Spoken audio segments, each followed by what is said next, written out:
কিয়ামতের ময়দানে আল্লাহ রাব্বুল আলামিন জান্নাতীরা যখন জান্নাতের মধ্যে বসে থাকবেন তখন তারা পরস্পর আলোচনা করবে। দুনিয়ার বুকে সলিমুল্লাহ আর কলিমুল্লাহ দুইজন একসাথে চলতাম। সলিমুল্লাহ জান্নাতে, কলিমুল্লাহ জাহান্নামে। সলিমুল্লাহ ডাকতে বললেন, কি কারণে কলিমুল্লাহ জাহান্নামে গেল? ফি জান্নাতি ইয়াতাসাআলুনা আনিল মুজরিমিনা মা সালাকাকুম ফি সাকার।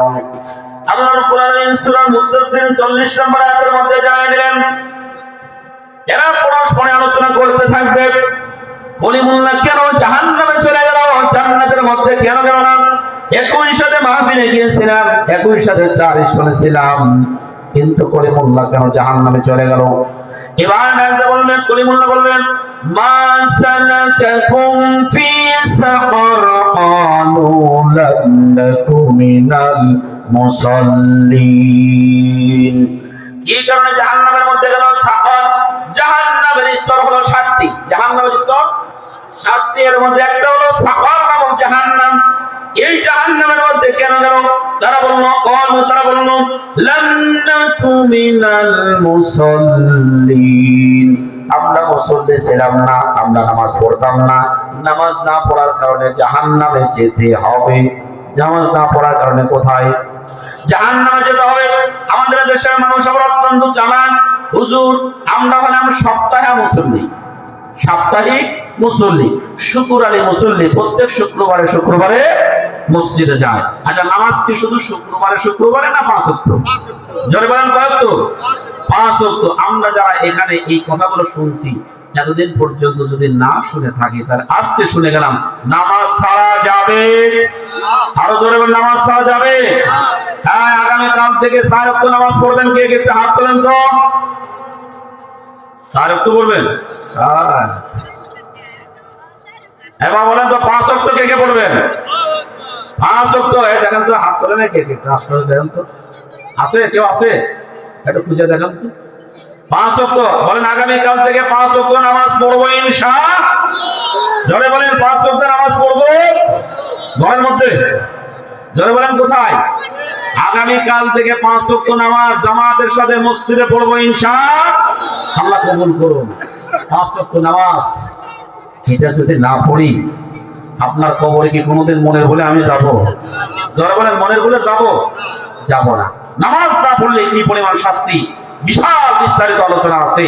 এরকম 3 মাথাওয়ালা সাপ দিবে, এক একটা সাপ একবার কামড় দিলে সাপের যন্ত্রণার কারণে 70 গজ মাটি নিচের দিকে ডেবে যাবে, ও বেচারা ডেবে যেতে থাকবে। এরপরে এরকম সাঁ দিয়ে খোঁচায় থাকে। আমার প্রিয় বাবা যারা খেয়াল করেন, 1 নম্বরে নামাজের মধ্যে বিনয় হবে। 2 নম্বরে বলছেন, ওয়াল্লাযীনা হুম আনিল লাগবি মুরিদুন। রব্বুল আলামিন বলেন, জান্নাতের অধিকারী হবে যারা, তাদের 2 নম্বর গুণ হলো, এরা কোনোদিন অনর্থক কাজ করবে, অনর্থক কোনো কথা বলবে, অনর্থক কাজও করবে না, অনর্থক কথাবার্তাও তারা বলবে না। আমার প্রিয় বাবাজিরা, এখানে একটু খেয়াল করেন, আমাদের সমাজে বহু যুবক রয়েছে যারা সময়টাকে হেলায় খেলায় কাটিয়ে দেয়, সময়ের মূল্য দেয় না। সময়ের মূল্য অত্যন্ত গুরুত্বপূর্ণ বিষয়। যেই সমস্ত যুবকরা নিজেদেরকে অনেক বড় বানাইতে চায়, তারা সময়ের ভ্যালু দেয়, সময়কে মূল্যায়ন করে। সময়কে যারা মূল্যায়ন করবে না, তারা কোনোদিন বড় হতে, জোরে বলেন, বড় হতে পারে না। আমাদের সমাজের মানুষ সমালোচনায় বিশ্বাসী, কিন্তু কাজ করবে না, শুধু সমালোচনা করবে। অমুকে ভালো না, অমুকে মন্দ, আরেকজনে খারাপ, দুইয়ের খারাপ যে সেই ব্যক্তি তা ওদিকে তাকায়ও না, আর শুধু সমালোচনা করবে। আপনি যদি চীনের মধ্যে যান, চীন দেশে যান, তাহলে সেখানে ইঞ্জিনিয়ার পাবেন। জাপানে যদি যান, তাহলে ইঞ্জিনিয়ার পাবেন। এরপরে আপনি জার্মানিতে যদি যান, ইঞ্জিনিয়ার পাবেন। ইহুদিদের একটা রাষ্ট্র আছে, এই রাষ্ট্রের মধ্যে গেলে সেখানে বিজ্ঞানী পাবেন। কিন্তু যদি ভারতে যান, দেখবেন নর্তকী, গান বাদ্য ইত্যাদি ইত্যাদি নিয়ে তারা বসে আছে।